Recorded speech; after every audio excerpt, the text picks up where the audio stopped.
Hello, my name is Hassan Sorrells, and this is the Leadership Lessons from the Great Books podcast shorts. There's no co-host on these shorts episodes.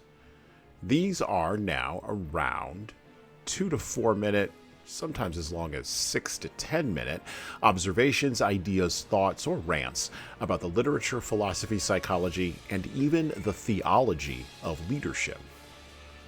Because listening to me talk about leadership for now around 2 to 4 minutes is still better than reading and trying to understand yet another business book. Even that business book your coworker won't stop raving about because it quote-unquote changed their life, but you can't see any difference in their leadership behavior. So how good could that author be? Part of engaging in intellectual pursuits is possessing critical thinking skills. These skills include listening well and comprehending what you're hearing. Critical thinking skills include asking questions of the person talking that expand a conversation rather than closing it off. Critical thinking skills include not anticipating the end of a sentence, presuming the conclusion of an idea, or, if you as the listener, quote-unquote, get the joke. For the speaker, critical thinking skills are important for respecting the intellect of the audience and seeking to raise the level of discourse with the listener. A critically thinking speaker does not seek to trap or encircle the listeners and the audience with the bigotry of lowered expectations. But the critically thinking speaker is also tailoring his or her message because he or she has taken the measure of the listener and the audience. Critical thinking skills used to come through primarily education and reading.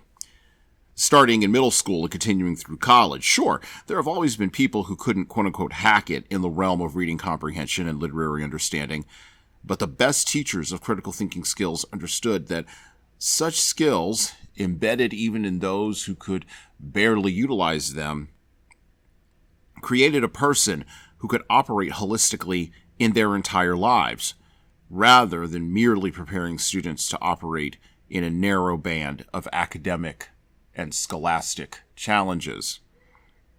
In our time, cultural confidence is at a low level right now in America.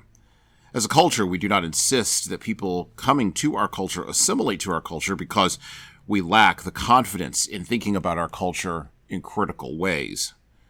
Sure, there are public intellectuals, mostly aligned with the political left, who critique and criticize the culture mercilessly, but they are not able to confidently build a culture or rebuild a culture based on the critical thinking skills or based on their critical thinking skills that can only serve to deconstruct in a cynical and nihilistic manner.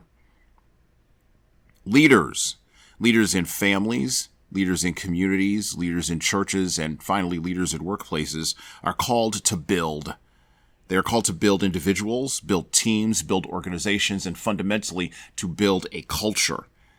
And builders are confident, critical thinkers who incorporate what they are reading and what they are thinking into their real lived lives. And they do it while bringing along a whole bunch of other people for the ride. And well, that's it for me. Thank you for listening to the Leadership Lessons from the Great Books podcast today.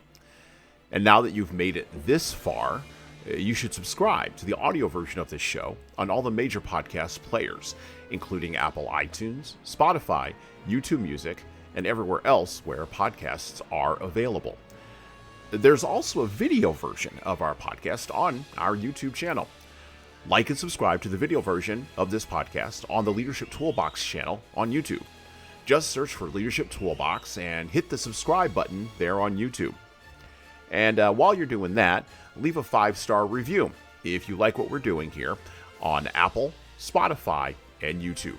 Just go below the player and hit 5 stars. We need those reviews to grow, and it's the easiest way to help grow this show. And tell all your friends, of course, in leadership. By the way, if you don't like what we're doing here, well, you can always listen to another leadership show.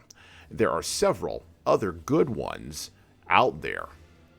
At least that's what I've heard. All right. Well, that's it for me.